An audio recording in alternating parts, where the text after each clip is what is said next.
नमस्कार साथियों। आज की वीडियो के माध्यम से हम लोग चर्चा करेंगे होम साइंस के प्रथम प्रश्न पत्र के बारे में। प्रथम प्रश्न पत्र के बारे में आपको क्या पढ़ना है? प्रथम प्रश्न पत्र में आपको पढ़ना है डायटेटिक्स एंड थेराप्यूटिक न्यूट्रिशन के बारे में आपको जानना है। बेसिकली विस्तार से हम डायटेटिक्स एंड थेरापेटिक न्यूट्रिशन के बारे में आज की वीडियो के माध्यम से मैं बताऊंगा। बीए के अगर आप 6 सेमेस्टर में हैं या बीएससी के 6 सेमेस्टर में हैं और आपका सब्जेक्ट है होम साइंस, ठीक है, यानी कि गृह विज्ञान। गृह विज्ञान में 2 पेपर आपको पढ़ने पड़ते हैं। जो तो पहला पेपर आपका जो है उसी का नाम क्या है? डायटेटिक्स एंड थेरापेटिक न्यूट्रिशन, ठीक है। हिंदी में इसको बोलेंगे आहार विज्ञान और उपचारात्मक पोषण या चिकित्सीय पोषण, ठीक है। क्या बोलेंगे? आहार विज्ञान एवं चिकित्सीय पोषण या चिकित्सीय पोषण को बोलेंगे उपचारात्मक पोषण। यानी कि जैसे कि जब कोई व्यक्ति बीमार हो जाता है उस दौरान उसके भोजन में किस तरीके के भोजन की व्यवस्था करनी चाहिए, किन किन तत्वों की बढ़ोतरी और किन किन तत्वों की घटोत्तरी, पोषक तत्वों की बेसिकली घटोत्तरी बढ़ोतरी कैसे करी जाती है। जब व्यक्ति अलग अलग रोगों से बीमार होता है, उन अलग अलग रोगों की स्थिति में उसके लिए किस तरीके के न्यूट्रिएंट्स यानी किस तरीके से पोषक तत्वों की व्यवस्था एक गृहिणी के द्वारा या एक डॉक्टर के द्वारा क्या सलाह दी जाती है कि आखिरकार वह व्यक्ति कितना भोजन करे, यानी जो बीमार है, किसी भी रोग से ग्रसित है। तो उसी पर पूरा का पूरा ये पेपर टिका हुआ है। बारीकी के साथ विस्तार से मैं ऐसे प्रश्नों को आपको बताने का प्रयास करूँगा जो कि आपकी परीक्षा में पूछे जाने वाले हैं। डॉक्टर राम मनोहर लोहिया अवध विश्वविद्यालय या ऐसे कई विश्वविद्यालय जिनकी परीक्षा लिखित होती है उनके लिए बहुत ही महत्वपूर्ण है। महासंग्राम रिवीजन क्लास है ये 2024 और 25 की परीक्षाओं के लिए, 26 की परीक्षा के लिए भी बहुत महत्वपूर्ण है। अब आइए हम जानने का प्रयास करते हैं कौन कौन से प्रश्न आपकी परीक्षा में आ सकते हैं, तो समझने का प्रयास करते हैं। ये इंपॉर्टेंट क्वेश्चन है कुछ जो आपके समक्ष आ रहे हैं। पहला प्रश्न आप देखेंगे, पहला प्रश्न आपके स्क्रीन पर आ चुका है। स्वास्थ्य को परिभाषित कीजिए। स्वास्थ्य किसे कहते हैं? फटाफट से आप बताने का प्रयास करेंगे। स्वास्थ्य किसे कहते हैं? सभी लोग बताएंगे। एक बार अपनी परिभाषा आप लोग लिखें कि स्वास्थ्य बेसिकली होता क्या है। सभी लोग बताएंगे, बताइएगा भाई, स्वास्थ्य किसे कहते हैं? सभी लोग बताएंगे। चले, स्वास्थ्य क्या है? स्वास्थ्य क्या है? एक ऐसा पहलू है जिसे प्रायः सभी लोग परिभाषित करने में कठिनाई का अनुभव करते हैं। तो हम और आप लोग तो अभी बच्चे हैं, यानी विद्वानों को कठिनाई हुई है, तो कोई डरने की ज़रूरत नहीं है, आसानी से लिखेंगे। आप सबसे पहले यही लाइन लिख सकते हैं कि स्वास्थ्य एक ऐसा पहलू है जिसे प्रायः सभी लोग परिभाषित करने में कठिनाई का अनुभव करते हैं। आमतौर पर एक साधारण व्यक्ति के शरीर का निरोगी होना ही स्वास्थ्य कहलाता है। यानी एक व्यक्ति जो है, एक स्वस्थ व्यक्ति हो, स्वस्थ व्यक्ति का मतलब क्या होता है? वो निरोगी हो, उसको रोग ना हो तो वही स्वस्थ होता है। लेकिन आगे चल करके या आधुनिक समय में अगर देखें तो मात्र निरोगी होने को स्वास्थ्यता नहीं कह सकते, क्योंकि बहुत व्यक्ति स्वस्थ एकदम से फिट होते हैं शारीरिक दृष्टि से, लेकिन उनको एक प्रकार से उनका चिंता होती है, एंजाइटी होती है, तमाम प्रकार के मनोविकार होती, मनोविदलताएँ होती हैं, तो उससे वो परेशान होते, सोच विचार में दिक्कतें आती हैं, तो वो भी व्यक्ति स्वस्थ नहीं होता। यानी कि स्वस्थता का एक प्रकार से क्या परिभाषा दी जाएगी ये एकदम से अभी क्लियर नहीं है। लेकिन विद्वानों ने क्या कहा कि वही व्यक्ति आमतौर पर साधारण व्यक्ति एक प्रकार से जो शारीरिक रोग से एक प्रकार से निरोगी हो या शरीर का निरोगी हो, उसी को हम क्या कह सकते हैं? स्वास्थ्य कह सकते हैं, ठीक है, क्लियर। जबकि शरीर का निरोगी होना स्वास्थ्य का एक पहलू मात्र है जो स्वास्थ्य को परिभाषित करने हेतु व्यापकता का बोध नहीं कराता। मतलब इतने मात्र कह देने से कि भाई जो व्यक्ति शारीरिक दृष्टि से स्वस्थ है या निरोगी है, उसको कोई रोग नहीं है, वो स्वस्थ है, ये तो शारीरिक दृष्टि से मात्र हुआ। और भी तमाम प्रकार की चीज़ें शरीर में है, यानी एक संकुचित दायरा ये हो गया, छोटा सा एक, जो कि स्वास्थ्य एक बड़ी दायरे को कवर करता है। और मात्र ये कह देने से आप फुर्सत नहीं पाओगे, क्लियर। तो इसलिए समय के साथ साथ स्वास्थ्य की विभिन्न परिभाषाएं कई रूप में प्रस्तुत की गई हैं, जैसे कि विद्वानों ने अपने अपने अकॉर्डिंग दी हैं, जिनमें से नाम आता है पहला J.F. विलियम्स का। J.F. विलियम्स महोदय क्या कहते हैं स्वास्थ्य की परिभाषा को देते हुए? ये कहते हैं कि स्वास्थ्य जो होता है जीवन का वह क्वालिटी होती है, वह गुण होता है जो एक व्यक्ति को या व्यक्ति को अधिक समय के लिए जीवित रहने तथा सर्वोत्तम प्रकार से सेवा के योग्य बनाता है। यानी ऐसा व्यक्ति, जो व्यक्ति को क्या करता है, एक स्वास्थ्य क्या है? एक ऐसी क्वालिटी, एक ऐसा गुण होता है जो व्यक्ति को अधिक समय तक जीवित रहने में और सर्वोत्तम प्रकार से सेवा के योग्य बनाने में मदद करता है या बनाता है। वो होता है बेसिकली क्या? स्वास्थ्य। कैसे कहा? किसने कहा? J.F. विलियम्स ने कहा। तब तक J.F. विलियम्स की परिभाषा सुनी ही नहीं, तुरंत पहुंच गए वेबस्टर महोदय।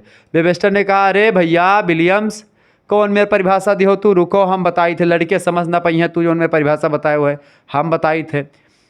विलियम्स कहें ठीक है भैया वेबस्टर तू ही बताओ। तो वेबस्टर कहे लगे कि स्वास्थ्य जो होता है शरीर, मन और आत्मा, मन या आत्मा कह लो चाहे और आत्मा कह लो, क्योंकि गीता में मन और आत्मा अलग अलग बताए गए हैं। अब समझो, शरीर, मन और आत्मा में स्वस्थता, यानी कि शरीर भी स्वस्थ हो, मन भी स्वस्थ हो और सारी चीज़ें स्वस्थ हो, तथा निरोगता, निरोगता मतलब कोनो रोग ना हुए, स्वस्थ हो कोनो रोग ना हो, उसकी अवस्था होती है स्वास्थ्य। मुख्यतया यह शारीरिक रोग अथवा दर्द का अभाव होता है। शारीरिक रोग मतलब क्या होता है, कोई शारीरिक रोग ना हो और आपके शरीर में कोई दर्द ना हो, तब आप स्वस्थ होंगे। और यहाँ पर मन, आत्मा और शरीर तीनों की बातें करी, यानी कि इन्होंने खुल करके सामने आकर के वेबस्टर ने बताया। तब तक जे.एफ. विलियम्स और इन सभी की बातचीत हो ही रही थी, तब तक एक संगठन आ गया, WHO, विश्व स्वास्थ्य संगठन, वर्ल्ड हेल्थ ऑर्गेनाइजेशन। कहें कि चलो भैया तू सब अभी एक एक परिभाषा देते रहे हो, छोटा छोटा मतलब कि आप लोग एक व्यक्ति थे, आप परिभाषा दे रहे थे, आपकी परिभाषा कोई मानेगा कोई नहीं मानेगा, और हम तो बड़ी संस्था हैं तो हम परिभाषा देंगे तो सभी लोग मानेंगे। कहा भैया तू ही दियो परिभाषा। तो विश्व स्वास्थ्य संगठन जो है वो कहने लगा, एक संगठन में तमाम सारे लोग हैं, विश्व स्वास्थ्य संगठन WHO एक संस्था है जो कि एक प्रकार से विश्व के में स्वास्थ्य की देखरेख के लिए जानी जाती है और कोरोना पीरियड में बड़ा मदद करी है इसने। तो स्वास्थ्य, इसने कहा कि स्वास्थ्य वह स्थिति है जिसमें पूर्ण भौतिक, मानसिक और सामाजिक कुशलता पाई जाती है, केवल बीमारियों की अनुपस्थिति ही स्वास्थ्य नहीं है। यानी कुल मिलाकर के केवल बीमारियों की उपस्थिति मतलब अनुपस्थिति हो जाए, बीमारी ही आपको ना हो, तो ऐसे व्यक्ति को स्वस्थ नहीं कह सकते हैं। क्लियर, यह बात ध्यान रखें। स्वस्थ वह व्यक्ति होती है जो भौतिक, मानसिक और सामाजिक तीनों प्रकार की कुशलता जिसके पास होती है, किसी में कमी नहीं आती, तो ये होती स्वास्थ्य। ठीक है, दूसरा क्वेश्चन आप समझो भैया। दूसरा प्रश्न है प्रभु, जंक फूड क्या है बताएं। जंक फूड और फास्ट फूड।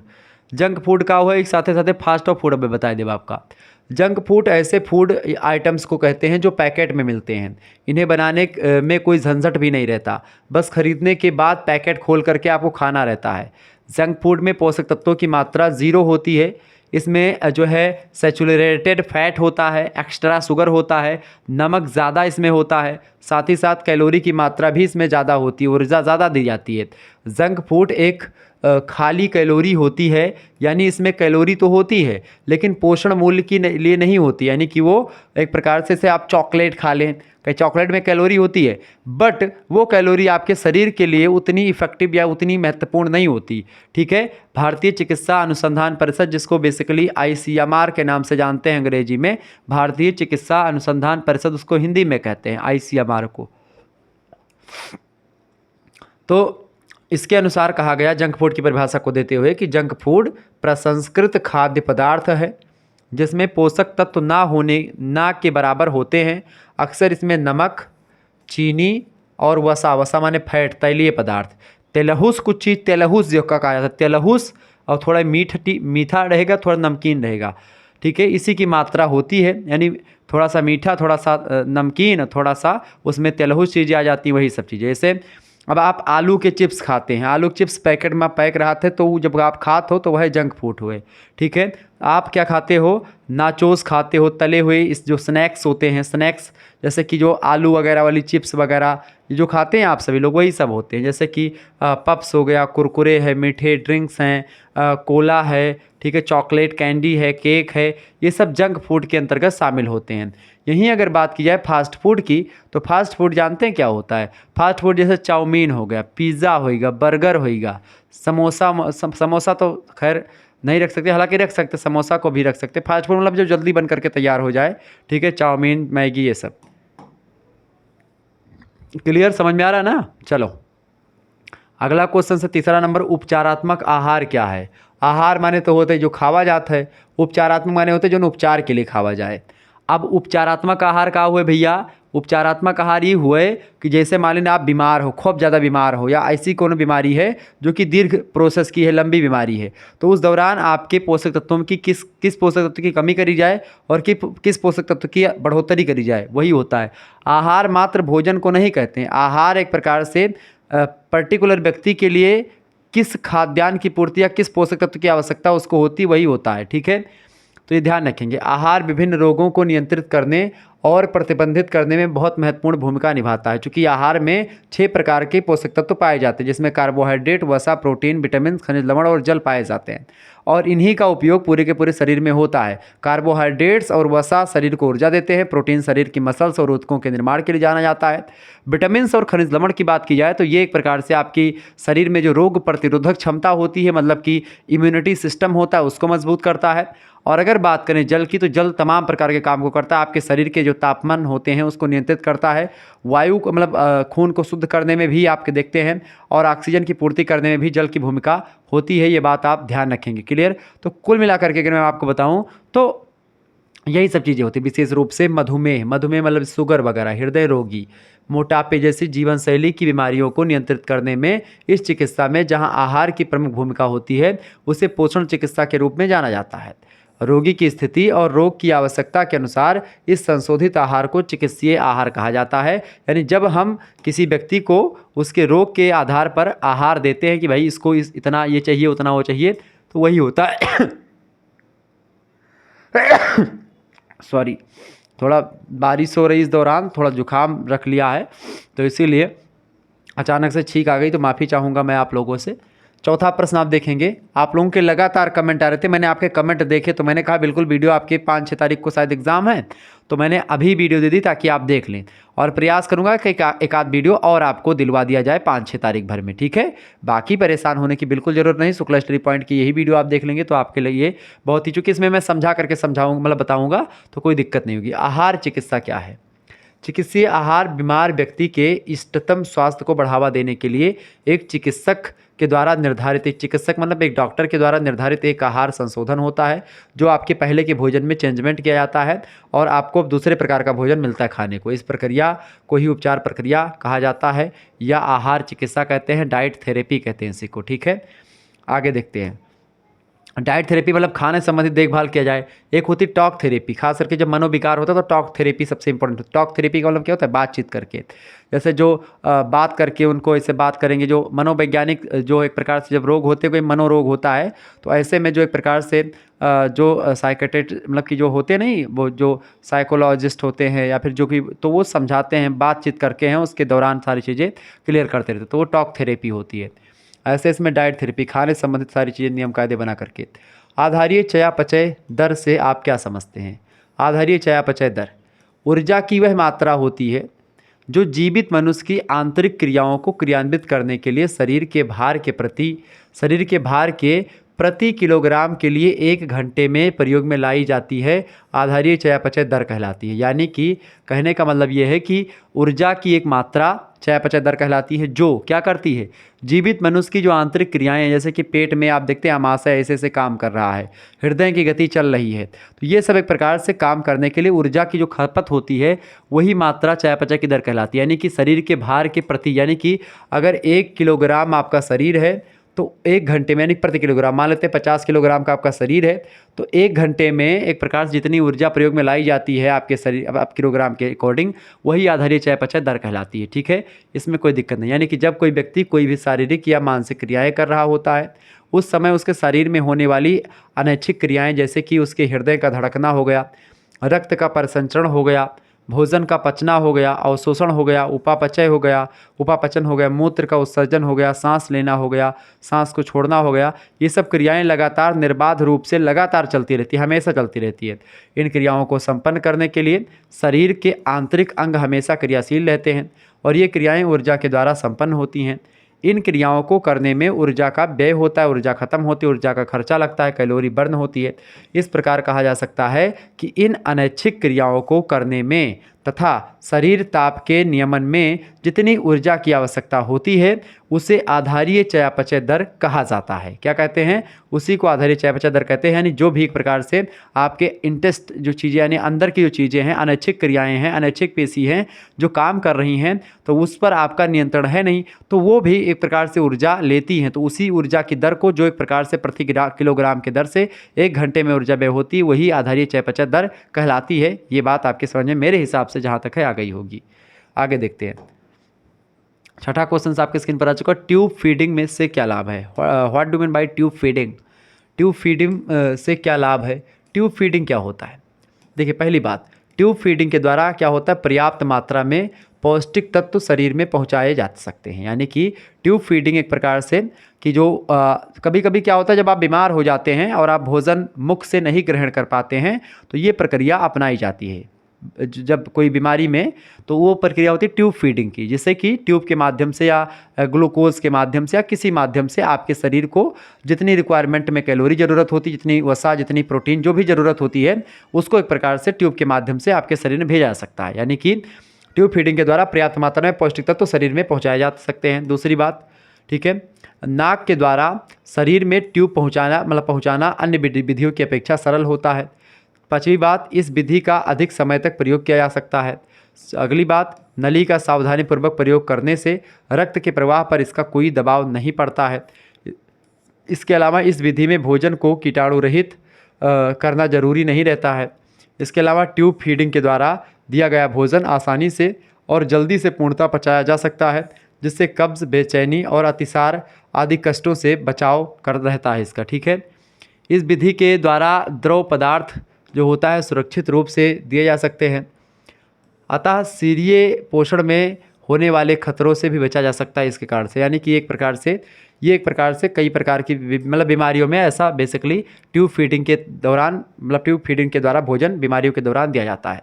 7वां क्वेश्चन आ चुका है, कोमल आहार किसे कहते हैं। कोमल आहार मतलब होता है सॉफ्ट, जो एक प्रकार से भोजन होता है वो, ठीक है, नरम भोजन।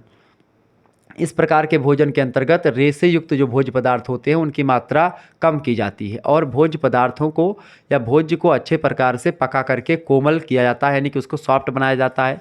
यदि कैलोरी, प्रोटीन और वसा, कार्बोहाइड्रेट की मात्रा रोग की स्थिति पर डिपेंड करती है, तो कोमल आहार का उपयोग मुख्य रूप से आमाशय, आंत्र संबंधी बीमारियाँ, तीव्र संक्रमण और ऑपरेशन के पश्चात किया जाता है। यानी कि जब भी आपको कोई तीव्र संक्रमण हो, कोई बीमारी हो आंत से रिलेटेड, जहाँ पर आंत में पचने में दिक्कत होता है भोजन, और ऐसे तमाम प्रकार के आमाशय में कोई दिक्कत हो या आपका ऑपरेशन हुआ हो, तो उस दौरान आपको मसला हुआ आहार या आपको सॉफ्ट आहार देने की ज़रूरत होती है, जिसमें फाइबर का प्रयोग आप नहीं करते हैं, क्लियर, फाइबर का प्रयोग बहुत कम करते हैं।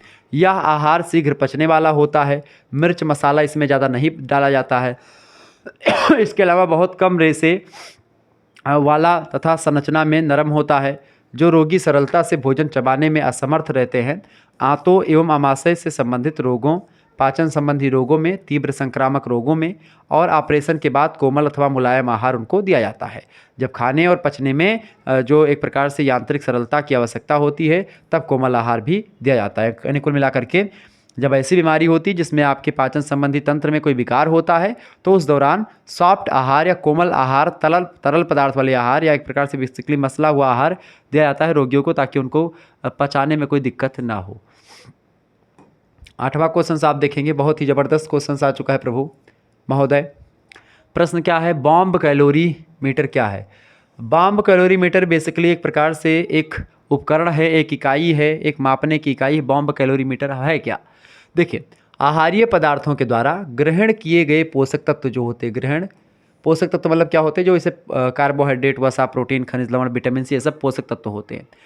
तो आहारीय पदार्थों के द्वारा ग्रहण किए गए पोषक तत्व शरीर कोशिकाओं में कुछ विटामिन्स और हार्मोन्स की उपस्थिति से ऑक्सीकृत होते हैं। ऑक्सीडेशन के फलस्वरूप उत्पन्न होने वाली ऊर्जा की मात्रा पोषक तत्वों में उपस्थित कार्बोहाइड्रेट, वसा और प्रोटीन की मात्रा पर डिपेंड करती है। इसको जानने के लिए बॉम्ब कैलोरीमीटर नामक उपकरण का उपयोग किया जाता है। इसमें भोजन की एक निश्चित मात्रा का ऑक्सीडेशन करते हैं और ऊर्जा मापन हम कैलोरीज में करते हैं तथा उस मापक यंत्र को कैलोरीमीटर कहा जाता है। बेसिकली ये एक प्रकार से होती बॉम्ब कैलोरीमीटर, ठीक है, ऊर्जा मापने की इकाई कि भाई भोजन आपने किया तो भोजन आपके शरीर के लिए कितना उपयोगी है। अगला क्वेश्चन आ चुका है, एक बार फटाफट से आप सभी लोग वीडियो को लाइक कर दीजिएगा। चैनल पर अगर नए आए हैं तो सब्सक्राइब जरूर कर दीजिएगा चैनल को। इसी प्रकार से मैं लगातार वीडियोस देता रहता हूं, ठीक है। आइए आगे बढ़ते हैं और भी चीज़ों को जानने का प्रयास करते हैं। सॉरी, 9वां नंबर क्वेश्चन से ऊर्जा क्या है। तो ऊर्जा वह स्थिति होती है या वह शक्ति होती है जो ऊर्जा कौन शक्ति होती है, वह शक्ति होती है जो शरीर में कार्य रूप में परिवर्तित होकर के मनुष्य को कार्य करने की शक्ति प्रदान करती है, उसी को ऊर्जा कहते हैं। ऊर्जा को कार्य करने की क्षमता भी माना जाता है। मानव को विभिन्न कार्यों को संपादित करने के लिए ऊर्जा की ही आवश्यकता पड़ती है। यानी मनुष्य जो चलायमान है वो ऊर्जा के द्वारा ही चलायमान है। मनुष्य अगर ऊर्जा युक्त पदार्थों को ना खाए तो मनुष्य नहीं चल पाएगा, नहीं फिर पाएगा, नहीं बोल पाएगा। यानी जैसे मैं हूँ, अब मैं आपको पढ़ा रहा हूँ, अब मैं अगर ऊर्जान्वित नहीं होऊंगा, मेरे अंदर ऊर्जा या कैलोरी नहीं होगी, तो मैं आपको पढ़ाने में असमर्थ अपने आप को महसूस करूंगा, मैं आपको नहीं पढ़ा पाऊंगा। क्लियर है कि एक व्यक्ति को चलायमान रहने के लिए ऊर्जा की बड़ी आवश्यकता पड़ती है। जैसे एक मोटर गाड़ी को चलने के लिए डीजल, पेट्रोल और सीएनजी जैसे प्रोडक्ट की ज़रूरत पड़ती है, ऐसे ही एक व्यक्ति को चलने के लिए शरीर में ऊर्जा रूपी ईंधन की ज़रूरत पड़ती है। इससे पूरा शरीर हमारा चलायमान होता है। तो ऊर्जा एक ऐसी शक्ति होती है जिससे हमारा शरीर चलायमान होता है, हमारा हाथ पैर हिलता डुलता है और सारी चीज़ें होती हैं। ठीक है। मनुष्य जीवित रहते हुए प्रत्येक क्षण ऊर्जा का प्रयोग करता है। सभी शारीरिक क्रियाओं जैसे कि आपका हृदय का धड़कना हुआ, मस्तिष्क का कार्य करना हुआ, पाचन हो गया, चयापचय हो गया, ऊर्जा उत्सर्जन और तमाम प्रकार की जो मांसपेशियों की क्रियाएं हैं, जैसे चलना फिरना हो गया, दौड़ना हो गया, लिखना हो गया, आदि के लिए ऊर्जा की ही आवश्यकता पड़ती है। और ये एक प्रकार से होता है ऊर्जा। क्लियर। तो ऊर्जा आपके समझ में आ गया होगा बेसिकली होती क्या है। 10वां क्वेश्चन आपकी स्क्रीन पर आ चुका है। 10वां प्रश्न है, सभी लोग देखेंगे। चले, प्रश्न टाइफाइड किस प्रकार का रोग है? टाइफाइड कैसा रोग है? देखिए, एक एक एक प्रकार से संक्रामक रोग है ये। सल्मोनेला, एक प्रकार से सल्मोनेला टाइफोजा, जो एक प्रकार से एक सल्मोनेला टाइफी या सल्मोनेला टाइफो, ठीक है। ये एक प्रकार से क्या है? ये एक प्रकार से भैया एक जो है संक्रामक रोग है। ठीक है। ये एक संक्रामक रोग है, इसी से फैलता है। किससे? सल्मोनेला टाइफी से फैलता है। पीने के पानी या दूध के माध्यम से आपके अंदर जाता है। जब दूध एक प्रकार से या तो गंदा होता है या उसमें कोई दिक्कत होती है, ठीक है, या इसके अलावा अगर मैं बताऊं आपको तो पीने के पानी में या दूध के अन्य मतलब कि अंतः पदार्थों से संदूषित होने पर टाइफाइड एक निश्चित अवधि तक रहने वाला ज्वर होता है, बुखार होता है टाइफाइड, और कम बुखार होता है। इसमें ज़्यादा एक प्रकार से तीव्र बुखार नहीं होता, बहुत हड्डी में बुखार होता है और बहुत ही धीरे धीरे बुखार रहता है, जो विभिन्न माध्यमों से संक्रमण होने के कारण से हो सकता है। इसकी अवधि 3 सप्ताह और कभी कभी 1 महीने तक के आसपास भी हो सकती है। इसमें ज्वर जो होता है काफ़ी अधिक होता है, जैसे कभी कभी ज्वर बढ़ भी जाता है, कभी कभी घट भी जाता है। देखिए, इसमें 104 डिग्री से लेकर के 105 डिग्री फ़ारेनहाइट तक प्रायः बुखार देखा जाता है। टाइफाइड में छोटी आंतें सूख जाती हैं और उसमें जलन होने लगती है, आंतों में छेद हो जाते हैं और उनसे रक्त निकलने लगता है। ये होता है एक प्रकार से टाइफाइड। इस कारण से भोजन, पाचन और अवशोषण ठीक प्रकार से नहीं हो पाता है। ठीक है। तो ये एक प्रकार से ये बेसिकली एक प्रकार से ये दूषित पानी या दूषित भोज्य पदार्थों से के लेने से होता है बेसिकली। तो ये ध्यान रखेंगे, इसी को बोलते हैं टाइफाइड नाम का बुखार। आगे देखते हैं अगला क्वेश्चन। 11 नंबर प्रश्न आपकी स्क्रीन पर आ चुका है। क्षय रोग क्या है? सॉरी, क्षय रोग के बारे में बताएं। क्षय रोग में किस प्रकार के आहार की आवश्यकता होती है, बताएं। तो क्षय रोग में दूध और दूध से बने पदार्थ, अंकुरित अनाज, सोयाबीन, मिश्रित दालें, मूंगफली, अंडा, मांस, मछली, इन सभी का प्रयोग करना चाहिए। गैस उत्पन्न करने वाली सब्जियां तथा फल खनिज लवण और विटामिन की प्राप्ति में सहायक होते हैं। ठीक, क्लियर। तो संतरे या टमाटर के रस में ग्लूकोज वगैरह मिला करके आप ले सकते हैं। दाल या दलिया वगैरह, सूजी, चपाती, डबल रोटी के रूप में खाद्यान्न ले सकते हैं। दूध, मक्खन, क्रीम, अंडा, चीज़ यानी पनीर, हरी पीली सब्जियां, सब्जियों के सूप आप ले सकते हैं। फल, मांस का शोरबा आदि भोजन में सम्मिलित करने के लिए मतलब करने चाहिए। इसके अतिरिक्त दोपहर के खाने में पूर्व मतलब दोपहर खाने से पहले यानी कि खाने से पहले दोपहर में दूध पी लें। दोपहर के खाने के बाद में फलों का रस पी ले, या सैंडविच वगैरह, या सोने से पहले दूध में प्रोटीनेक्स अथवा बॉर्नवीटा मिला करके पी सकते हैं आप। बिस्कुट के साथ देने से रोगी का पोषण जो होता है संतोषजनक होता है। ये टीबी में जो रोग होता है यानी क्षय रोग में एक प्रकार से इस तरीके की आहार की व्यवस्था करनी चाहिए व्यक्तियों को। ठीक है, ये बात आप ध्यान रखेंगे। 12 नंबर क्वेश्चन आप देखेंगे। 12 नंबर प्रश्न आपकी स्क्रीन पर आ चुका है, फटाफट से आप देखने का प्रयास करेंगे।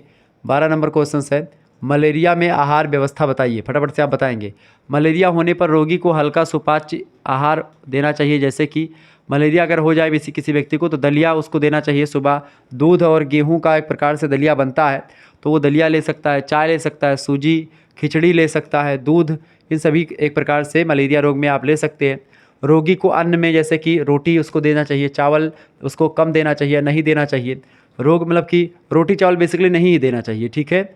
और इसके अलावा खास करके रोग में सुधार होने पर रोगी को जूस तथा फल भी देना चाहिए जब रोगी ठीक होने लगे, धीरे धीरे सुधार होने लगे। मलेरिया में ज्वर बार बार आ जाता है, इसलिए आहार में काफ़ी सावधानी बरतनी चाहिए यहाँ पर, ठीक है। 13 नंबर क्वेश्चन आप देखेंगे। 13वां नंबर प्रश्न आपकी स्क्रीन पर आ चुका, फटाफट से आप देखने का प्रयास करेंगे। प्रश्न आपकी स्क्रीन पर आ चुका है, पेप्टिक अल्सर से क्या आशय है? फटाफट से आप बताने का प्रयास करेंगे।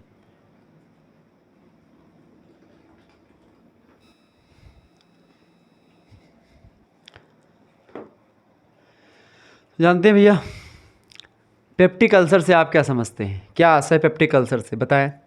देखिए पेप्टिक अल्सर की अगर बात की तो शब्द जो है ये पेप्टिक अल्सर शब्द का जो प्रयोग किया जाता है वो पाचन तंत्र में जब कोई विकार हो जाता है या पाचन तंत्र के उन हिस्सों की श्लेष्मिक झिल्ली पर पाए जाने वाले खुले घाव होते हैं या उनके लिए किया जाता है, खुले घावों के लिए, जो गैस्ट्रिक अम्ल के प्रत्यक्ष संपर्क में आने से होते हैं। दूसरे शब्दों में इसी को कह सकते हैं कि पेप्टिक अल्सर अमाशय या छोटी आंतों की श्लेष्मिक परत में पाया जाने वाला एक घाव होता है जो तब बनता है जब पाचक रस पाचन तंत्र की सुरक्षात्मक परत को नष्ट कर देते हैं, उस दौरान ये बनता है, ठीक है। पेट की अंदरूनी सतह जो होती है उस पर छोटे छोटे छाले बनते हैं पेप्टिक अल्सर में, जो समय पर उपचार ना मिलने पर जख्म या घाव में बदल जाते हैं, जिसके कारण से क्या होता है, रोगी को बहुत सी परेशानियों का सामना भविष्य में करना पड़ता है। इसीलिए जब भी कोई दिक्कत हो तो एक बार चेक जरूर करवा लें, ठीक है। आगे देखें, अगला क्वेश्चन है 14 नंबर प्रश्न आपकी स्क्रीन पर आ चुका है, फटाफट से आप देखेंगे। 14 नंबर प्रश्न आपकी स्क्रीन पर आ चुका है, अतिसार में पौष्टिक तत्व की आवश्यकता बताइए। अतिसार एक रोग होता है। अतिसार में पौष्टिक तत्व यानी कि कार्बोहाइड्रेट, वसा, प्रोटीन, खनिज लवण, ये कैसे लेना चाहिए? क्या क्या आहार होना चाहिए? उपचारात्मक आहार कैसे मैनेज करना चाहिए? खास करके अतिसार जैसी स्थिति में, अतिसार की असाध्य स्थिति में आहार की मात्रा अत्यधिक सीमित कर देनी चाहिए, मतलब कम कर देनी चाहिए, ठीक है। इसके परिणाम स्वरूप पोषण संबंधी आवश्यकता की पूर्ति नहीं हो पाती है। दीर्घकालिक अतिसार में क्या होता है, प्रोटीन, कैलोरी यानी ऊर्जा देने वाला, खनिज लवण यानी इम्यूनिटी मजबूत करने वाले, विटामिन्स उदारता मतलब कि उदारता पूर्वक देने चाहिए, यानी कि ठीक ठाक मात्रा में सीमित कर देने चाहिए। विटामिन बी समूह की मात्रा में वृद्धि करके मतलब वृद्धि विशेष रूप से कर देनी चाहिए, मतलब कि जो विटामिन बी कॉम्प्लेक्स होता है, vitamin B1, B2, B6, B11, B12, ये सब हैं, उनकी मात्रा बढ़ा देनी चाहिए। फल तथा सब्जियों का प्रयोग ना किया जाए तथा विटामिन सी जो होता है उसको सांद्र रूप में दिया जाए, क्लियर। तो एक प्रकार से अतिसार के लिए ठीक ठाक या अच्छा माना जा सकता है। अगला देखेंगे, अगला क्वेश्चन से 15 नंबर प्रश्न आपकी स्क्रीन पर आ चुका है, कब्ज दूर करने के लिए किन किन पदार्थों का सेवन करना चाहिए? बताएं। कब्ज को दूर करने के लिए कब्ज रोगी को निम्नलिखित भोज्य पदार्थ भोजन में देने चाहिए।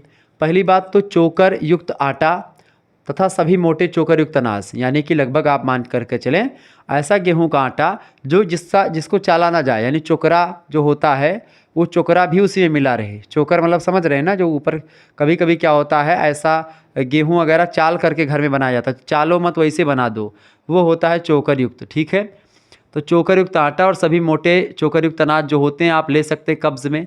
दूसरी बात, गेहूं की दलिया आप ले सकते हैं कब्ज़ में। गेहूं की दलिया मतलब गेहूं जो खुरदुरा खुरदुरा एक प्रकार से होता है गेहूं, तो वो गेहूं है और दूध में उसको चीनी वगैरह डाल करके आप दलिया बना करके ले सकते हैं। इसके अलावा सबूत दालें यानी कि सीधी सीधी दालें आप ले सकते हैं, चना वगैरह ले सकते हैं। अंकुरित मूंग आप ले सकते हैं, खा सकते हैं। अंकुरित चना वगैरह खा सकते हैं, ठीक है। सभी प्रकार की हरी सब्जियां आप ले सकते हैं। छिलके सहित सेब आप खा सकते हैं। इसके अलावा फल में अमरूद खा सकते हैं, केला खा सकते हैं, संतरा, अंगूर, अंजीर और मुनक्का का भी सेवन आप कर सकते हैं जब आपको कब्ज़ हो बेसिकली, ठीक है। तो कब्ज़ के दौरान इस तरीके के भोजन आप कर सकते हैं, बाकी भोजन को एक प्रकार से मना ही किया गया है, ठीक है। 16 नंबर क्वेश्चन आप देखेंगे।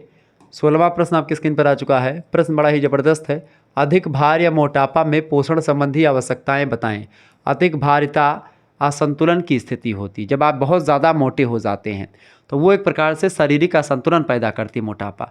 भार को नियंत्रित रखने हेतु आधे से 1 किलोग्राम भार को प्रति सप्ताह घटाने का उद्देश्य रखना चाहिए कि हम एक सप्ताह में आधे किलो से लेकर के 1 किलो तक वज़न हम अपने शरीर का घटाएंगे।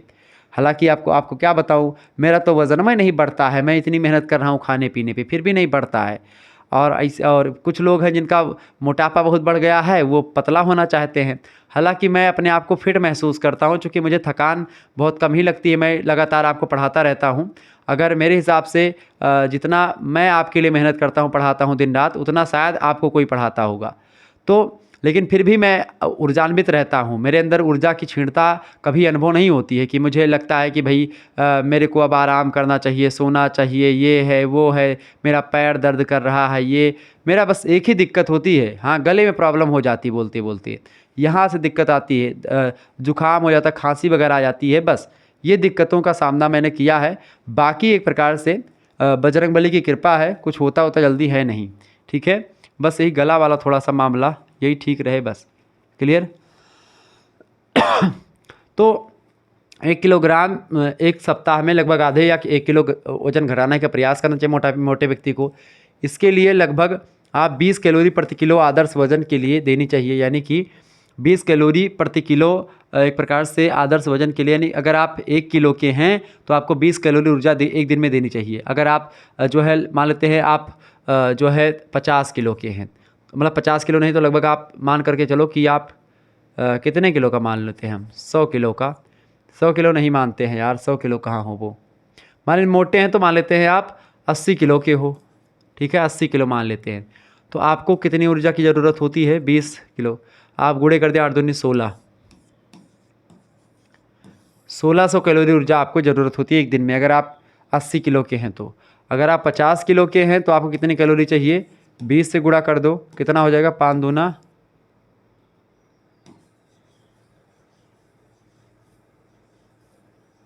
50 किलो तो 5 दूना 10, तो 1000 हुए।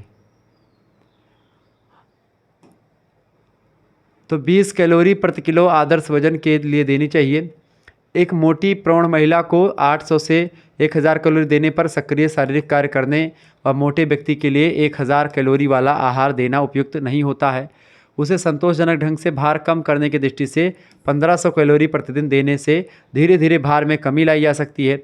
और भार को एकदम घटाने के लिए कार्बोहाइड्रेट और वसा देना बंद कर देना चाहिए, मतलब बंद कर देना उचित नहीं होता है। अगर आप डायरेक्ट कार्बोहाइड्रेट यानी जो ऊर्जा देता है और वसा भी ऊर्जा देती है, अगर इन दोनों को आप बंद कर देंगे एक एक बैग, तो एक प्रकार से ये कहीं ना कहीं पे उचित नहीं होगा। क्यों नहीं उचित होगा, क्योंकि जब अचानक से कोई चीज़ बंद हो जाएगी तो चूँकि कार्बोहाइड्रेट और वसा से ऊर्जा मिलता है।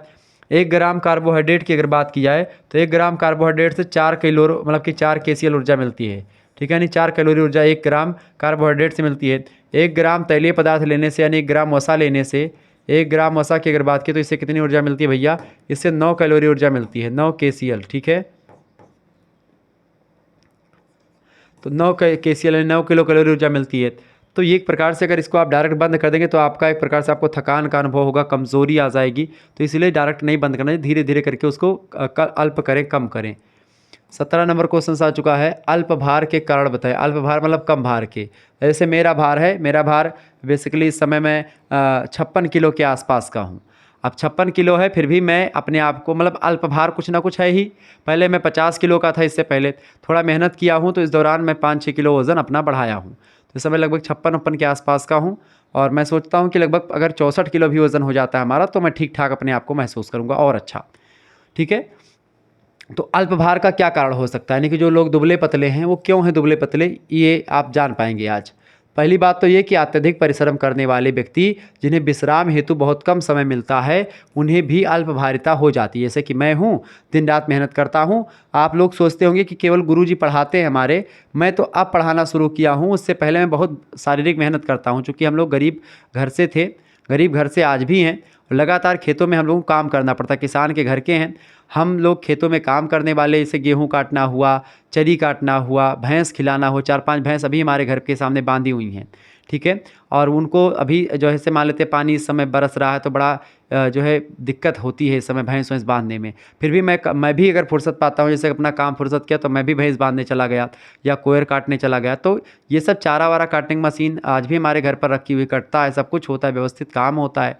तो ऐसा नहीं कि शारीरिक मेहनत नहीं करनी पड़ती, शारीरिक मेहनत भी हम लोग करते हैं और सारी चीज़ें करते हैं। तो इससे जब आप कोई व्यक्ति होगा वो ज़्यादा काम करेगा, वो ज़्यादा विश्राम नहीं करेगा, तो वो व्यक्ति एक प्रकार से भार उसका कम हो जाएगा, यानी कि वो हल्का हो जाएगा, वो वज़न नहीं बढ़ेगा उसका ज़्यादा। क्यों? चूँकि वो विश्राम नहीं कर रहा है। विश्राम करने से वज़न कैसे बढ़ता है इसके बारे में मैं आपको समझा दूँ, पूरा डिटेल आपको बता दूँ। जैसे कि कार्बोहाइड्रेट, वसा और प्रोटीन, ये तीनों शरीर को ऊर्जा देते हैं।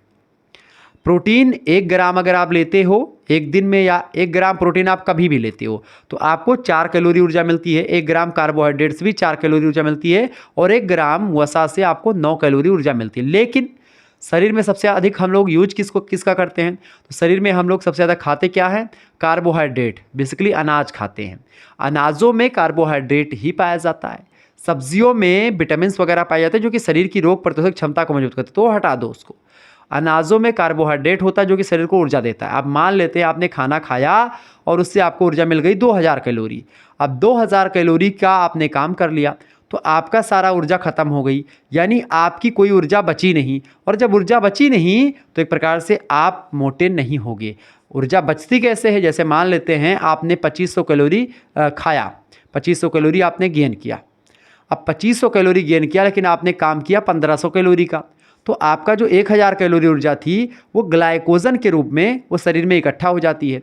अब जब वही ऊर्जा ग्लाइकोजन के रूप में आपके शरीर में इकट्ठा हो जाती है तो वही एक प्रकार से मोटापा बढ़ाती है, वही एक प्रकार से आपका वज़न बढ़ाती है। ठीक है, यानी जो व्यक्ति काम नहीं करते हैं उनका जो कैलोरी होती है वो कैलोरी के बेसिकली क्या होती है? वो कैलोरी एक प्रकार से वही जाकर के ग्लाइकोजन में इकट्ठा होती है और उसके बाद में वही एक प्रकार से मोटा बनाती है व्यक्ति को। ठीक है, वो व्यक्ति को भारवान महसूस करवाती है और व्यक्ति का वजन बढ़ता है, यही होता है कारण। ठीक है, दूसरी बात, बार बार होने वाले संक्रमण भी अल्पभारिता को जन्म देते हैं, यानी लगातार आपको कोई बीमारी होती, कोई संक्रमण होता है तो इससे भी दिक्कत होती है, वायरल फीवर होता है। तीसरी बात, भोज्य पदार्थों की पर्याप्त मात्रा के अभाव में शरीर की आवश्यकता के अनुसार ऊर्जा की पूर्ति ना होने पर अल्पभार हो जाता है, यानी ऊर्जा आप कम लेते हैं तो भी आप अल्पभारित हो जाएंगे। इसके अलावा गरीबी के कारण से पौष्टिक तत्वों की कमी हो जाती है, जो कि गरीब वगैरह के लोगों के यहाँ पर उतना जैसे फल सब्जियाँ हम लोग उतना अच्छे तरीके से नहीं पाते जितने बड़े लोग खाते पीते हैं। जैसे जो मिल गया वही खा लिया, कोई मेन्यू वगैरह नहीं बन पाता है सही से, जैसे मिल गया जब मिल गया, कोई टाइम भी नहीं फिट हो पाता, तो जब भी मिल गया जैसे भी मिल गया सब कुछ खा लिया, आम घास सब खा लिया। तो इससे कुछ, चूँकि आम घास में सारी चीज़ों में क्या होता है, पौष्टिक तत्व उतना का नहीं होता है। इसके अलावा व्यक्तिगत आरोग्य उचित ना होना भी इसका एक कारण हो सकता है। व्यक्तिगत आरोग्य भी एक प्रकार से कभी कभी चीज़ें इसमें शामिल होती हैं। तो कुल मिलाकर के ये कई कारण है जो कि अल्पभारिता के हैं। आगे बढ़ते हैं, अगला प्रश्न आपकी स्क्रीन पर आ चुका है। 18 नंबर प्रश्न आप देखेंगे, फटाफट से आप देखिएगा। प्रश्न है महोदय, उच्च रक्तचाप किसे कहते हैं? तो जब हृदय और रक्त परिसंचरण तंत्र के कार्यों में अवरोध उत्पन्न हो जाता है और हृदय को अधिक दबाव के साथ रक्त का प्रवाह करना पड़ता है, जिसके कारण से रक्त भार में वृद्धि हो जाती है और उस स्थिति को उच्च रक्तचाप कहा जाता है। जब रक्त बहुत तेज़ी से बहने लगता है आपकी नसों में, वही होता है उच्च रक्तचाप, यानी हाई ब्लड प्रेशर। यह व्यक्ति की आयु, कार्य करने की परिस्थितियां और उत्तेजना प्रदान करने वाले खाद्य पदार्थ, जैसे कि अगर आप चाय वगैरह पीते हैं तो आप चाय उत्तेजक पदार्थ है, तो आपके शरीर का जो धुकधुकी होती है उसको बढ़ा देता है। जैसे कि अगर आप कहीं पर कुछ काम वाम करते हैं तो आपके शरीर ऐसे दौड़ते हैं, दौड़ने के बाद में आप देखेंगे धक धक चीज़ें, मतलब ये आपका दिल होने लगता है, तो दिल धड़कने लगता है। ठीक है, अब ये मत कहिएगा कि सर जी वो प्यार से धड़क रहा, नहीं, मेहनत करके आए हो इसीलिए वो धड़क रहा है।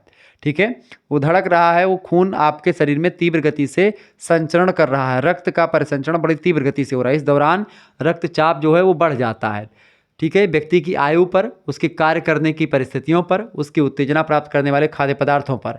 जैसे अगर व्यक्ति चाय पीता है, कॉफ़ी पीता है, धूम्रपान करता है, मदिरा पान करता है, इन सभी के सेवन के साथ शारीरिक तथा मानसिक स्थिति के साथ बदलता रहता है।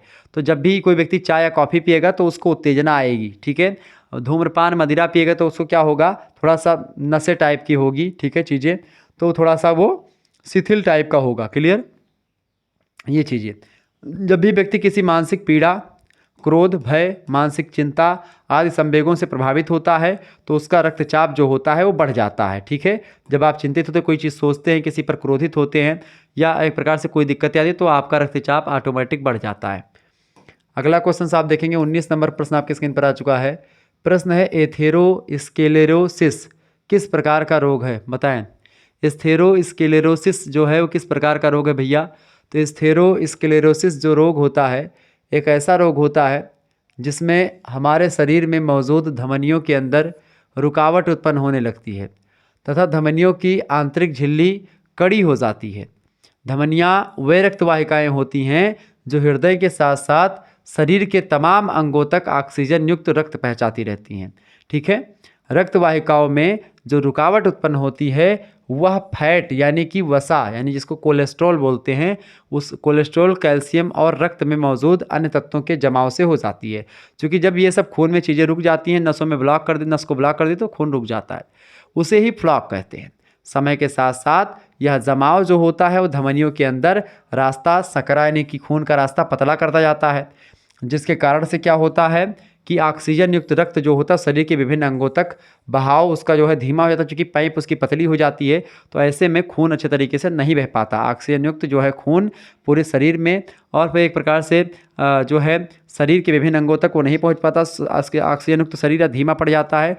वही होता है स्थेरोस्क्लेरोसिस नाम का रोग जो है। ये एक प्रकार से जब वो पतली हो जाती हैं, जो जहाँ से ऑक्सीजन युक्त खून बहाते हैं वो धमनियाँ। अगला क्वेश्चन 20 नंबर प्रश्न आपके स्क्रीन पर आ चुका है, फटाफट से आप देखेंगे। 20वां क्वेश्चन है मतलब कि क्राइनोलॉजी से आप क्या समझते हैं? एंडोक्राइनोलॉजी ये भी एक प्रकार से मतलब कि एंडोक्राइनोलॉजी अर्थात अंतःस्राव विद्या, ठीक है, यानी आयुर्विज्ञान की एक शाखा है ये, जिसमें शरीर के अंतःस्राव या हार्मोन उत्पन्न करने वाली जो ग्रंथियाँ होती हैं, ऐसी ग्रंथियाँ जो कि हमारे शरीर में हार्मोन उत्पन्न करती हैं, उन्हीं का अध्ययन करता है। ठीक है, एंडोक्राइनोलॉजी की अगर बात करें तो ये हार्मोन का अध्ययन करता है, जिसमें उसके उत्पादन, हार्मोन का उत्पादन कैसे होता है, हार्मोन पर नियंत्रण कौन रखता है, शरीर पर उसके प्रभाव का अध्ययन शामिल होता है इसके अंतर्गत एंडोक्राइनोलॉजी में। इसे अंतःस्राविका भी कहा जाता है। दूसरे शब्दों में कह सकते हैं कि अंतःस्रावी ग्रंथियों की संरचना, कार्य और विकारों से संबंधित चिकित्सा की एक शाखा एंडोक्राइनोलॉजी ही कहलाती है। ठीक है, एक शाखा है जो कि चिकित्सा की एक शाखा है, जो क्या करती है, जो अंतःस्रावी ग्रंथियों की संरचना के बारे में और कार्य और विकार जो अंतःस्रावी ग्रंथियों के हैं या हार्मोन का जो उत्पत्ति होती है, उन सभी के बारे में हमको जानकारी देते हैं।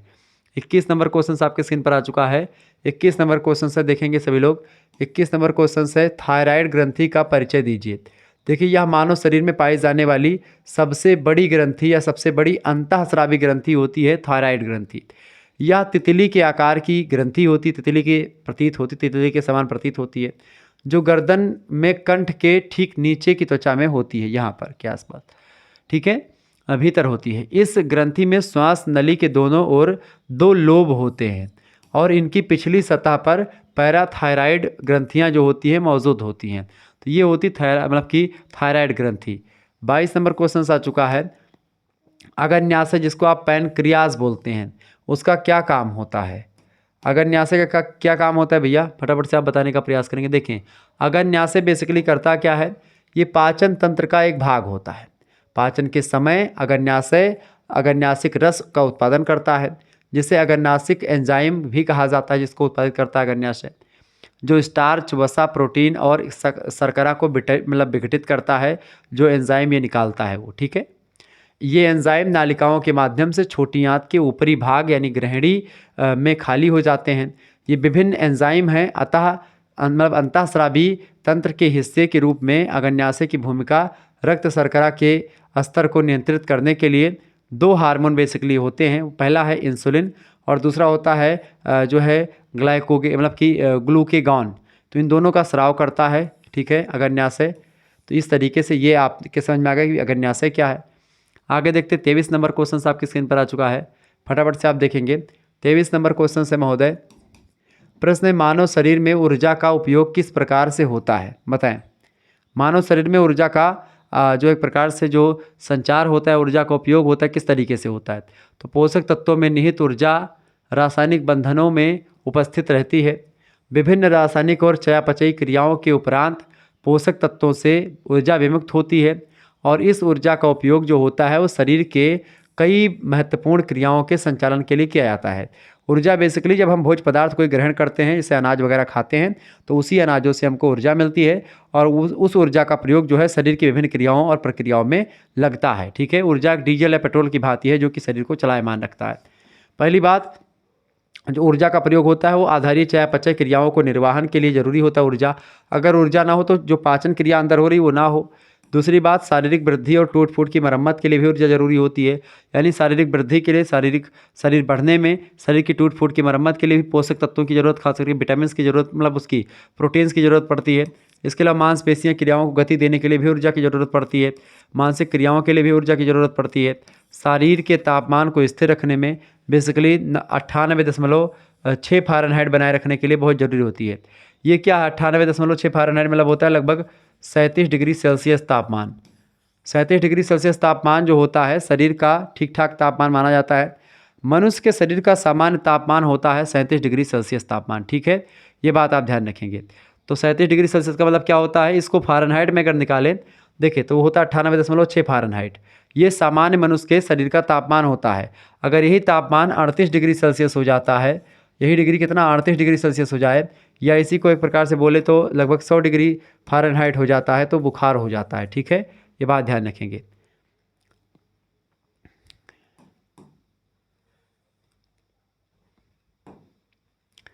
खाद्य पदार्थों में उपस्थित रासायनिक ऊर्जा को ऊर्जा के 3 अन्य रूपों में परिवर्तित किया जा सकता है।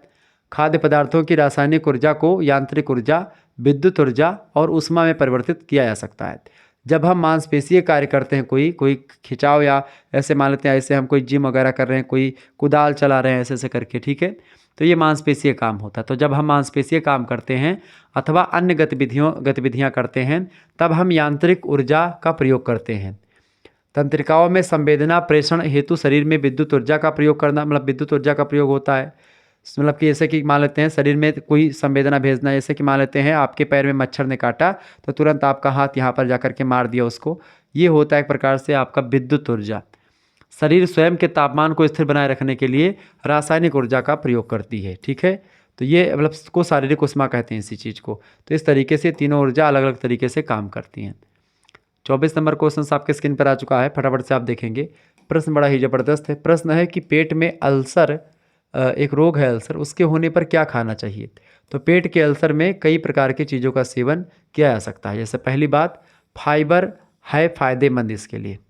नियमित रूप से फाइबर से भरपूर आहार यानी कि जो रेशे युक्त पदार्थ होते हैं उनको लेना चाहिए। किसमें, अल्सर में। इस बीमारी के दौरान फायदेमंद साबित हो सकता है जो एक प्रकार से फाइबर। इसलिए भोजन में घुलनशील फाइबर यानी कि चीज मतलब घुलनशील वाली जो चीज़ें हैं उनको ज़रूर लें।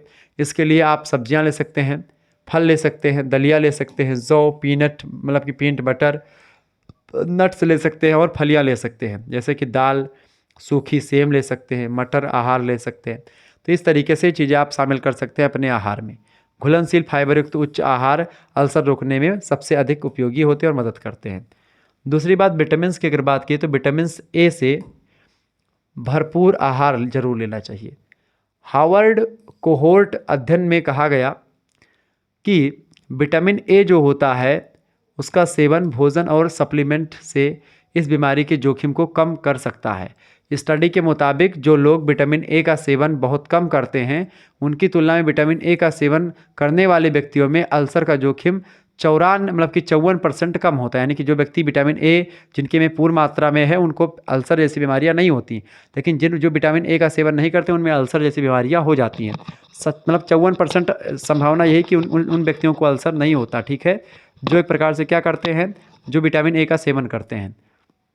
अपने आहार में इस पोषक तत्व को शामिल करने के लिए आप, जैसे विटामिन ए के लिए ज़रूरी होता है, आप आम खा सकते हैं, आप पपीता खा सकते हैं, पीले पदार्थ बेसिकली तरबूज, गाजर, कद्दू, ठीक है, इन सभी को आप खा सकते हैं, पीले जो फल होते हैं वो। तीसरी बात, प्रोटीन की मात्रा पर ध्यान जरूर देना चाहिए अल्सर में। टिश्यू प्रोटीन सिंथेसिस यानी वह प्रक्रिया होती जिसमें मतलब वह प्रक्रिया जिसमें कोशिकाएं प्रोटीन बनाती हैं उसी को टिश्यू प्रोटीन सिंथेसिस कहते हैं। इसके लिए आवश्यक अमीनो एसिड प्रदान करने वाले जो खास करके हीलिंग है उनको बढ़ावा देने के लिए ज़्यादा मात्रा में प्रोटीन लेने की ज़रूरत होती है। प्रोटीन को इसलिए भी आहार में शामिल करना चाहिए क्योंकि इससे क्या होता है, गुड बफरिंग होता है बता दें कि बफर वे होते हैं जो पीएच में परिवर्तित करते हैं, पीएच माने पीएच मान नियंत्रित करते हैं। इस बीमारी के दौरान प्रोटीन की सामान्य आवश्यकता में लगभग 50% की वृद्धि हो सकती है। हालांकि मांस आधारित प्रोटीन के प्रयोग से बचना चाहिए, क्योंकि मांस अर्क उत्तेजक का कार्य करता है, इसीलिए आप जो है मांस के प्रोडक्ट ना यूज करें। मिल्क प्रोटीन आप लें, यानी कि जो दूध से बने प्रोडक्ट आप खा सकते हैं। इसमें अच्छी बफरिंग क्रिया होती है, इसलिए इसे भी दैनिक आहार में शामिल करना चाहिए अल्सर के दौरान। चौथी बात, विटामिन सी फ़ायदेमंद है। विटामिन सी जो होता है ये भी इसके लिए, अल्सर के लिए फ़ायदेमंद होता है। अल्सर को ठीक करने और बेहतर आयरन अवशोषण के लिए विटामिन सी की पर्याप्त मात्रा ली जानी चाहिए। लेकिन टमाटर का रस और खट्टे फलों के रस का सेवन सीमित मात्रा में करना चाहिए, क्योंकि कुछ लोगों में इस खाद्य पदार्थों से भी भोजन नली में दर्द और सीने में जलन की समस्या हो सकती है। विटामिन सी की आवश्यकता को पूरा करने के लिए हरी पत्तेदार सब्जियों का सेवन किया जा सकता है। यदि सप्लीमेंट लेने की सोचते हैं तो इस बारे में डॉक्टर से सलाह ज़रूर लें, ठीक है। जब भी आप सप्लीमेंट की बात हो लेना, तो कि भाई हमको सप्लीमेंट चाहिए किसी भी विटामिन का, तो आप डॉक्टर से उचित सलाह लेकर के ही आप उसको ले सकते हैं। 25 नंबर क्वेश्चन आ चुका है। प्रश्न, बीमारी के दौरान आहार किस प्रकार दिया जाना चाहिए। तो बीमारी के दौरान आहार जो है कुछ इस तरीके से देना चाहिए 2 वर्ष तक लगभग बीमार व्यक्ति को। पहली बात तो दूध छुड़ाने की अवधि अर्थात 6 माह से 2 वर्ष की आयु के दौरान जो छोटे बच्चे होते हैं उनको अक्सर कई तरह के संक्रामक जो रोग होते हैं वो हो जाते हैं। तो उन ऐसे व्यक्तियों को, जो बच्चे हैं, छोटे बच्चे 2 साल की उम्र के हैं, ठीक है, तो उनको एक प्रकार से कई प्रकार के जब संक्रमण हो जाते हैं तो उस दौरान उनको कई, जैसे कि अतिसार हो जाता है, बच्चों को बुखार हो जाता है, सर्दी जुकाम खूब होता है, खांसी आती है। तो ये एक प्रकार से, ये सब एक प्रकार से उनको बीमारी हो जाती है, ठीक है। दूसरी बात, बीमारी के दौरान शिशुओं और छोटे बच्चों का खाना कम हो जाता है, परंतु ऊर्जा की आवश्यकता बढ़ जाती है। तीसरी बात, बीमारी के दौरान और बीमारी के बाद उपयुक्त आहार देना जरूरी होता है, ताकि उनका वजन कम ना हो और अन्य पोषक तत्वों की कमी उन बच्चों के खाने में ना करें।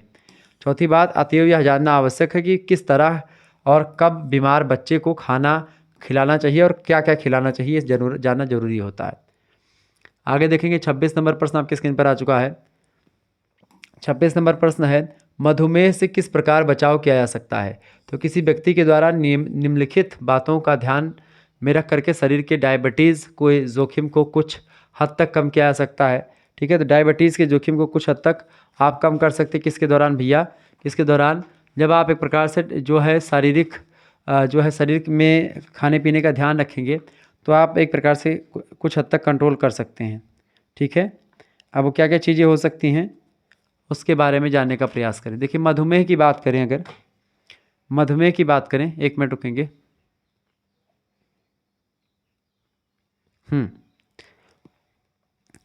मधुमेह की अगर बात करें, सबसे पहली बात, मधुमेह से किस प्रकार बचाव किया जा सकता है। पहली बात तो वज़न को आप नियंत्रित रखेंगे तो मधुमेह की बीमारियां आपको कम होगी, शुगर वगैरह कम होंगे। दूसरी बात, डाइट में बदलाव करना और स्वस्थ आहार लेना, मतलब स्वस्थ आहार लेना, ठीक ठाक आहार लेना, संतुलित आहार लेना बहुत ज़रूरी होता है। तीसरी बात, नियमित रूप से योग का व्यायाम करना, ये भी बहुत ज़रूरी होता है इसके लिए। चौथी बात, अगर घर में किसी को मधुमेह है तो डॉक्टर से और सलाह लेनी चाहिए, ठीक है, ये ज़रूरी होता है। पाँचवीं बात, धूम्रपान नहीं करना चाहिए, तो आपको एक प्रकार से मधुमेह से आप बच सकते हैं ये काम कर लेंगे तो। अगला क्वेश्चन आपकी स्क्रीन पर आ चुका है 27 नंबर क्वेश्चन से भैया फटाफट से आप देखने का प्रयास करेंगे। प्रश्न, मधुमेह का परीक्षण किस प्रकार किया जाता है। देखिए, मधुमेह के निदान में निम्नलिखित परीक्षणों की सलाह दी जाती है। जैसे कि सबसे पहला जो परीक्षण होता है ग्लूकोज फास्टिंग टेस्ट। है क्या है ग्लूकोज फास्टिंग टेस्ट। देखिए, ग्लूकोज फास्टिंग टेस्ट होता है ब्लड टेस्ट। ये एक प्रकार से बहुत ही आम टेस्ट होता है। यह टेस्ट सुबह के समय बिना कुछ खाए पिए किया जाता है। इसमें ब्लड शुगर का सही स्तर जानने में मदद मिलती है। अगर आप बिना कुछ खाए पिए अपना खून चेक करवा लेंगे तो उससे एक प्रकार से आपका एक प्रकार से जो ब्लड शुगर होता है उसके बारे में पता चल जाएगा कि भाई कितना शुगर है। दूसरा होता है जो चेक करने की विधि होता है रैंडम ब्लड शुगर टेस्ट। तो एक ग्लूकोज फास्टिंग टेस्ट होता है जो सुबह की मीटिंग में बिना कुछ खाए पिए हो सकता है। दूसरा होता है रैंडम ब्लड शुगर टेस्ट। यह तब किया जाता है मेरे प्यारे दोस्तों जब डॉक्टर को मधुमेह के लक्षण मरीज़ में दिखने लगते हैं और फास्टिंग टेस्ट का इंतज़ार ना करना चाहे मरीज़, तो इस दौरान एक प्रकार से blood sugar test, random blood sugar test आप कर सकते हैं। यह ब्लड टेस्ट पूरे दिन में किसी भी समय किया जा सकता है, चाहे जैसी स्थिति हो। ठीक है। तीसरी स्थिति क्या होती चेक करने की, वो होती एसी टेस्ट। अब एसी टेस्ट क्या है भैया? अब आप ये ना सोचना कि एसी में बैठा के चेक करी हैं। एसी टेस्ट क्या है? इस टेस्ट में हर रोज़ ब्लड शुगर का उतार चढ़ाव चेक करने की जगह पिछले 3 से 4 महीने के लेवल का पता किया जाता है। इस टेस्ट में मरीज को भूखे रहने की ज़रूरत बिल्कुल भी नहीं होती और यह दिन में किसी भी समय किया जा सकता है, कभी भी इस टेस्ट को किया जा सकता है। ये होता है आपका एसी टेस्ट। चौथा टेस्ट होता है glucose challenge test. Glucose challenge test क्या है? अगर कोई महिला गर्भवती है मान लेते हैं और डॉक्टर को उनमें जो है जेस्टेशनल डायबिटीज़ का जोखिम दिखता है महिला में, तो यह टेस्ट करने की सलाह दी जाती है। कौन सी टेस्ट? Glucose challenge test. इस टेस्ट के लिए क्या होता है, भूखे रहने की ज़रूरत बिल्कुल भी नहीं होती है। इसमें भी व्यक्ति को मीठा पेय पदार्थ दिया जाता है, कुछ मीठा पिलाते हैं और उसके सेवन के 1 घंटे बाद यह टेस्ट किया जाता है। कौन सा? Glucose challenge test. इसे ग्लूकोज स्क्रीनिंग टेस्ट भी कहा जाता है। ठीक है। तो ये चौथा टेस्ट होता है ग्लूकोज का पता करने का। अगला 5वां टेस्ट है, वो है भैया oral test, oral glucose tolerance test. Oral glucose tolerance test का मतलब होता है मधुमेह के लक्षण की जांच करने के लिए ओरल ग्लूकोज टॉलरेंस टेस्ट भी किया जा सकता है। इस टेस्ट के लिए कम से कम रात भर या आधे 8 घंटे कुछ खाना नहीं होता है, यानी कि आप 8 घंटे से कुछ खाए पिए ना, या फिर रात भर ना खाएं और सुबह टेस्ट करवा लें। टेस्ट के करीब 2 घंटे पहले ग्लूकोज का पानी पीना होता है। इसके बाद अगले 2 घंटे तक ब्लड शुगर लेवल जो होता है उसका नियमित रूप से परीक्षण किया जाता है। ठीक है। इसके अलावा सामान्य पूछताछ, डॉक्टर मरीज से उसके या उसके एक सामान्य पूछताछ के द्वारा भी पता कर सकते हैं। डॉक्टर क्या करते हैं, मरीज से या उनके परिवार वालों से उनके किसी सगे संबंधी के बारे में पूछ सकते हैं, जैसे कि किसी को डायबिटीज़ की शिकायत है या नहीं है। इसके अलावा वज़न के चेक वज़न चेक कर सकते हैं, उनका कुछ लक्षणों के बारे में पूछ सकते हैं, क्या क्या हो रहा है क्या नहीं हो रहा है, तो ऐसे में भी इसका पता चल जाता है। तो ये कई प्रकार से शुगर की जांच होती है। 28 नंबर क्वेश्चन आप देखेंगे। 28 नंबर प्रश्न आ चुका है, परीक्षा की दृष्टि से महत्वपूर्ण है। उच्च रक्तचाप के विकास के लिए जोखिम कारक क्या हैं? तो पहला कारक होता है भैया उम्र। उच्च रक्तचाप में उम्र का बड़ा योगदान होता है। दूसरी बात, परिवार का इतिहास आपके कैसा है। तीसरी बात, तापमान आपके शरीर का कैसा है। चौथी बात, धार्मिक पृष्ठभूमि से किस आते हैं आप। पांचवी बात, मोटापा या अधिक वजन तो नहीं है कहीं। लिंग के पहलू पर डिपेंड करता है, आप महिला हैं कि पुरुष हैं। शारीरिक निष्क्रियता, यानी शरीर में आप काम करते शारीरिक कामकाजी हैं कि नहीं हैं। लिंग के पहलू महिला है पुरुष हैं, ये सब तो हो गया। धूम्रपान करते हैं कि नहीं करते हैं, ये सब डिपेंड ये सब एक प्रकार से जोखिम कारक होते हैं उच्च रक्तचाप के विकास के लिए। इसके अलावा अत्यधिक शराब का सेवन करना, ये भी जोखिम है। उच्च नमक का सेवन करना, उच्च वसा वाले आहार का सेवन करना, मानसिक तनाव होना, मधुमेह, ये तमाम प्रकार के जो है जोखिम कारक हैं जो कि उच्च रक्तचाप के विकास के लिए जोखिम कारक हैं। ठीक है, ये बात आप ध्यान रखेंगे। आगे बढ़ते हैं। अगला क्वेश्चन आपके स्क्रीन पर आ चुका है। 29 नंबर प्रश्न है, फटाफट से आप देखने का प्रयास करेंगे। बहुत ही ज़बरदस्त क्वेश्चन आ चुका है। 29 नंबर क्वेश्चन है, प्रश्न है पेप्टिक अल्सर से बचाव के लिए आहार में कौन कौन से खाद्य पदार्थ शामिल किए जाते हैं। तो पेप्टिक अल्सर से बचने के लिए उच्च फाइबर वाले खाद्य पदार्थ जैसे कि साबुत अनाज और कम वसा वाले प्रोटीन जैसे मछली और फलियों से भरपूर आहार का सेवन करना चाहिए व्यक्ति को। गैर अम्लीय फलों और सब्जियों तथा कम वसा वाले यानी कम जो फैटी जो डेयरी उत्पाद हैं यानी जिसमें कम तेल कि फैटी चीज़ें हैं उनका चयन करना चाहिए। मसालेदार, खट्टे, वसायुक्त भोजन, कैफीन, शराब, कार्बोनेटेड पेय से बचना चाहिए व्यक्ति को। जो पेट की परत में जलन पैदा करते हैं उन चीज़ों को भी नहीं लेना चाहिए। कुल मिलाकर के ये सब तरीके से आप जो है अपने पेप्टिक अल्सर को बचा सकते हैं, पेप्टिक अल्सर जो रोग है उसको ख़त्म कर सकते हैं। ये बात आप ध्यान रखेंगे। ठीक है, आगे बढ़ते और भी चीज़ों को जानने का प्रयास करते। तो इस तरीके से आप लोगों ने इन चीज़ों को पढ़ा। एक बात यहीं पर मैं और आपको क्लियर कर देना चाहता हूँ। ठीक है, यहाँ पर देखेंगे, अगर आपने अभी तक हमारे दूसरे चैनल को करिकुलर मास्टर को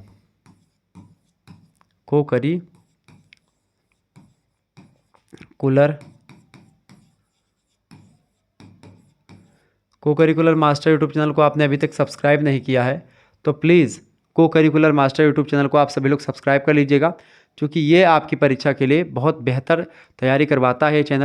ये चैनल आपके लिए मैंने ही खुद बनाया है।